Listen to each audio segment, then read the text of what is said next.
आप देख रहे हैं कार्टून न्यूज़ 2 और मैं हूं कुलदीप कुमार।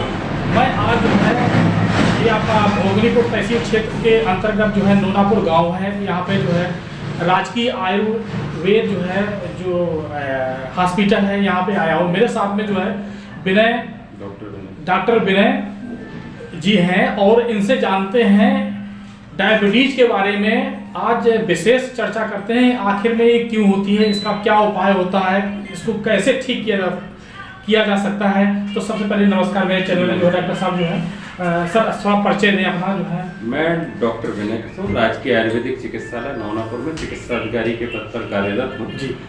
आज जैसे कि कुलदीप जी मेरे समक्ष उपस्थित हैं और ये डायबिटीज़ यानी मधुमेह के संबंध में हम लोग चर्चा करने वाले हैं। ये किस तरह की डिसीज़ है और किस कारण हो रही है, इसके पीछे जो बड़ा कारण है हम लोगों की जो डेली लाइफ स्टाइल है। हम लोग बड़ा आलसी प्रकृति के हो गए, हम लोगों का खान पान से लेकर के हर तरह का जो है व्यवस्थाएं काफ़ी ज़्यादा डिस्टर्ब हैं। इसके पीछे अगर हम देखें, डायबिटीज़ एक ऐसी डिसीज़ है जिसका जो मूल रूप से कारण है हमारे द्वारा किया जाने वाला आहार और विहार है। दो तरह से ही ये समस्याएं पैदा होती है डायबिटीज़ की। आहार में क्या है, शास्त्र कहते हैं आयुर्वेद में आस्या सुखम स्वप्न सुखम, यानी हम लोग क्या करते हैं, आस्या सुखम यानी बहुत आलसपूर्ण जिंदगी जीना पसंद करता है इंसान।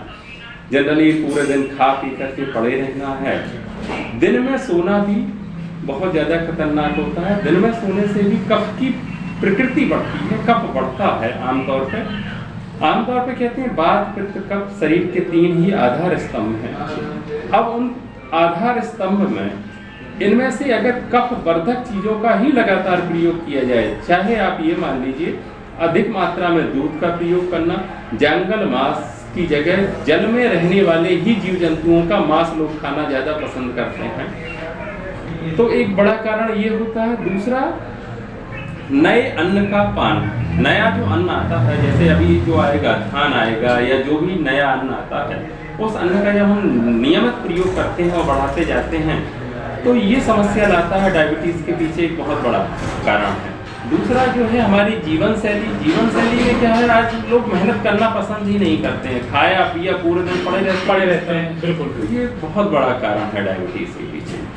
तो इसको जो है हम जैसे डायबिटीज हो जाता है तो इसको ठीक, क्या आयुर्वेद में इसका जो है सफल इलाज है? बिल्कुल, आयुर्वेद में इसका पूर्ण निदान संभव है, जिसमें हमें अपनी दैनिक दिनचर्या में बहुत सारे परिवर्तन करना पड़ते हैं। जैसे कहा है कि अधिक गुरु आहार का प्रयोग नहीं करना है, ठीक है, और ज़्यादातर इसमें कोशिश करना चाहिए गेहूँ, चावल, मैदा इस तरह के पदार्थों का पूर्ण निषेध कर देना चाहिए। हमें बहुत सारे मोटे अनाजों का ही प्रयोग करना चाहिए, जिसमें आपको जो करना है चने का प्रयोग कर सकते हैं, जई का प्रयोग करना चाहिए और आमतौर पे गेहूं पूर्ण तरह से निषेध कर देना चाहिए। और चावल का इसको गेहूं का आटा नहीं, गेहूं का आटा लेंगे तो इससे समस्या बढ़ती है। डायबिटीज का जो शुगर का रेशियो है वो कभी कंट्रोल हो नहीं बढ़ जाता है। जी, बिल्कुल मोटे अनाजों का ही नियमित प्रयोग करना चाहिए। और थोड़ा सर बताइए, जो है इस समय ये सर्दी का सीजन चल रहा है और भी बहुत सारी बीमारियां जो है प्रभावी हैं, जैसे कौन कौन सी बीमारी प्रभावी हैं और क्या उनको उपचार के लिए ठीक किया जा सकता है? इस समय सबसे ज़्यादा जो प्रभावी बीमारी है वो अपर रेस्पिरेटरी यानी सर्दी जुकाम ही मूल रूप से बड़ी समस्या हो गई है। और इसके पीछे सर्दी जुकाम के पीछे जो हमारा जो है इम्यूनिटी पावर है, रोगों से लड़ने की क्षमता इतनी कमज़ोर हो गई है, जो बहुत बड़ा कारण है। दूसरा, हम लोग जनरली फ्रिज की रखी हुई चीज़ें और लंबे समय से ज़्यादातर फ्रेश अगर आप आहार विहार करेंगे, ताज़ा खाना खाने के पीछे हमारा जो आयुर्वेद कहता है, एक चीज़ आपने बहुत अच्छी बोली जो है कि फ्रिज वाली चीज़ें, यानी कि जो फ्रिज में रख करके खाते हैं उससे भी बहुत बड़ा नुकसान होता है। बिल्कुल।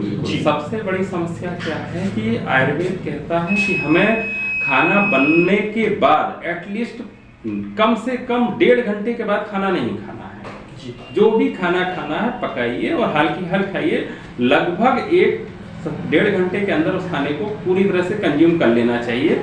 रात में रखा हुआ बासी खाना नहीं खाना चाहिए। और यहाँ आज तो इस तरह से प्रचलन में बढ़ गया, पैकेट बंद चीज़ों का इतना ज़्यादा अंधाधुंध प्रयोग हुआ है, उससे हम लोगों का अग्निबांध होता है।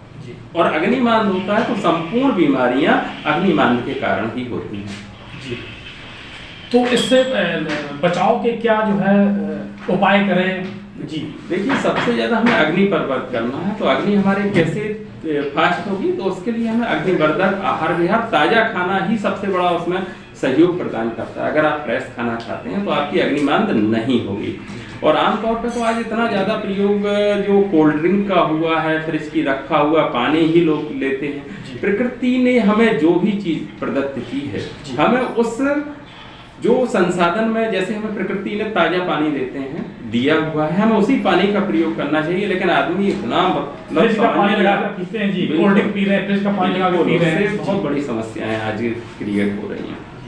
तो इससे और भी क्या बीमारी हो सकती है? जैसे फ्रिज का लोग पानी पीते हैं जी, जैसे अभी फ्रिज की रखी पानी की बात कर रहे हैं, तो फ्रिज की पानी से आप लेते हैं तो आपका अग्निमांद हो गया, कफ बढ़ना प्रारंभ होता है, जो डायबिटीज से लेकर के स्किन डिसीज और अन्य बहुत सारी बीमारी हैं, वो सब इसी कारण से उत्पन्न होती है। और भी कोई बीमारी जो है जो ज्यादा प्रभावी हो?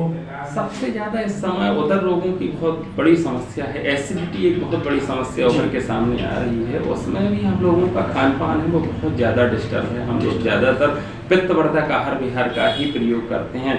लोगों ने बिल्कुल तय करके रखा होता है कि कुछ लोग होते हैं जो मीठा खा रहे हैं तो मीठा ही खाए जा रहे हैं, तीखा खाते हैं तो तीखा ही खाए जा रहे हैं जी। लेकिन आयुर्वेद षड रस की बात करता है, जिसमें मधुर, अम्ल, लवण, कटु, तिक्त, कषाय, ये हमारे आयुर्वेद में 6 रस बताए गए हैं। इन 6 रस से युक्त अगर आप आहार लेते हैं तो जीवन में मुझे नहीं लगता है कि आप किसी भी बीमारी से आप पीड़ित हो सकते हैं।